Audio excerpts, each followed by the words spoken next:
Bharatiya Janata party को वो हमेशा दरकिनार करते हैं कि वो आपने हिंदुओं के लिए कुछ नहीं किया। इसमें क्या जो सरकार आती है वो सब अल्पसंख्यक के लिए सबके लिए करती है, ऐसी कोई बात नहीं है। ये है थोड़ा कांग्रेस थोड़ा खुल के कर देती है, बीजेपी भी थोड़ा दम के करती है, सब करते सब है। अल्पसंख्यक के लिए जो भी है, चाहे हिंदू हो चाहे मुसलमान हो, लाभ होगा सबके लिए होगा। कोई एकता लाभ नहीं बनता है। कोई भी योजना बनती है तो वो एक समुदाय के लिए नहीं बनती है, सारे समुदाय के लिए बनती है। उसमें अल्पसंख्यक भी होगा, माइनॉरिटी भी आ गई, मेजोरिटी भी आ गई, दोनों बहुसंख्यक सबके लिए बनती है। मुख्यमंत्री तो सभी का ही होता है, वो एक पार्टी ना एक धर्म का किसी का नहीं होता। मुख्यमंत्री मुस्लिम का भी होता है, हिंदू का भी होता है, सिख का भी होता है, ईसाई का भी होता है। और मैंने कई दफ़े फ़ोटो में देखा है कि जब उनका योगी दरबार लगता है तो वहाँ पे मुस्लिम महिलाओं को सबसे ज़्यादा सुना जाता है। तो इस माने ऐसी तो बात नहीं है, सभी की ही सुनते हैं, चाहे वो मुस्लिम हो चाहे वो हिंदू हो चाहे वो। लेकिन आज जो मदरसा वगैरह पर उन्होंने जो इधर आके अभी रोक लगा दिया और सब, वो थोड़ा सा मुस्लिमों के लिए नुकसानदेह हुआ है। जो रोक लगा दी मतलब पढ़ाई जी, मदरसा बोर्ड पर उन्होंने रोक लगा दी थी अभी। वो तो हाई कोर्ट ने भी उस पर रोक लगा, मगर सुप्रीम कोर्ट ने उस पर दोबारा ऑर्डर कर दिया, स्टे लगा दिया उस ऑर्डर पर। तो वो ऑर्डर जो था वो मुसलमान अपने खिलाफ देख रहे थे उसे। मुसलमानों में बेचैनी का माहौल था उससे। अच्छा। क्योंकि मदरसों में कोई दीनी पढ़ाई हो रही है हमारी, कौन दुनियावी पढ़ाई तो कोई हो नहीं रही है, और दीनी पढ़ाई बंद करने का किसी को भी कोई हक नहीं है।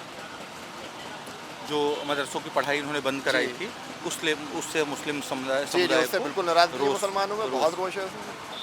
क्या क्योंकि गुरुकुल विद्यालय भी चल रहे हैं और संस्कृत विद्यालय भी चल रहे हैं, तो आप चलाइए अपना, इसमें कोई किसी को वो थोड़ी होना चाहिए। किसी की दीन की या किसी के धर्म की अगर पढ़ाई हो रही है तो उसमें किसी को भाई वो नहीं होना चाहिए। इसमें अवैध मदरसे चल रहे हैं, अंदर इस तरह का आरोप लगता आया है कि मदरसों में कुछ और शिक्षा दी जाती है। मदरसे चल रहे हैं तो आप सबकी जाँच करिए, सबकी जाँच होगी ना अल्पसंख्यक की। वो आप बंद करिए, जो अवैध चल रहे हैं उसको तो आप बंद करिए। जो बैच चल रहा है चल रहा है पूरा, आप उसका ना प्रोटोकॉल देखिए मदरसों का, उनको आप करिए। मगर जो एडिट मदरसे हैं जिसपे शिक्षक लगे हुए हैं 10-10 साल से 20-20 साल से मेहनत कर रहे हैं लगे हुए, अब उनको एकदम उनकी एडिट ख़त्म कर देना, मदरसा बोर्ड पे एकदम वो कर देना, तो वो बेचारे बेरोजगार हो जाएंगे और सबका नुकसान होगा उसमें। देश में कई शहर ऐसे हैं जहां मदरसों पर आरोप लगते रहे हैं कि उन्हें देश विरोधी या फिर किस तरह की कुछ मदरसों में इस तरह की शिक्षा दी जाती है, ऐसा क्या कहते हैं? शिक्षा दी जाती है, मदरसों में तो दीनी शिक्षा दी जाती है, इसमें कोई ऐसी वाली शिक्षा नहीं दी जाती है। वो धर्म से रिलेटेड शिक्षा दी जाती है। उसमें ये थोड़ी कहते हैं कि भाई किसी के धर्म को आप बुरा कहो या ना कहो। हमारे तो धर्म में हमें सिखाया गया है कि आप किसी भी धर्म के बारे में बुरा नहीं कह सकते, आप गुनहगार होंगे। किसी के भी आप उसको मजहबी उसको नहीं नुकसान पहुंचा सकते, आप गुनहगार होंगे। तो ये तो हमारे धर्म में शिक्षा दी जाती है, हमें बचपन से दी जाती है इस बात की शिक्षा। तो प्रधानमंत्री के तौर पर कौन सा चेहरा आपको सही लगता है, कौन सा चेहरा विकासशील लगता है? नरेंद्र मोदी और राहुल गांधी और तो भी बाकी जो गठबंधन में कोई चेहरा ही नहीं दिखाया अभी तक। तो खैर अभी तो एक ही चेहरा है, पीएम मोदी।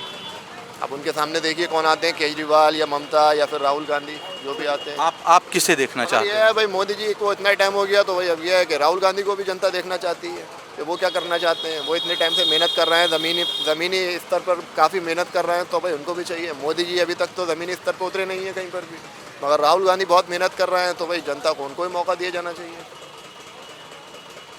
यहाँ पे जो इंडिया गठबंधन में समाजवादी पार्टी और कांग्रेस पार्टी है, ये दोनों एक साथ मिलकर लड़ रही है, इनकी केंद्र में सरकार बनने की जो उम्मीद है वो कुछ दिखती हुई आपको नज़र आ रही है, या भारतीय जनता पार्टी ही फिर अगर यादव और मुस्लिम दलित मिलकर अगर इंडिया को गठबंधन को सपोर्ट कर दें तो बिल्कुल जाहिर सी बात है उनको सपोर्ट मिलेगी, मजबूत सपोर्ट मिलेगी, और भाई वो जीत भी सकते हैं, इसमें कोई शक नहीं है। ये 50-50% चांस है।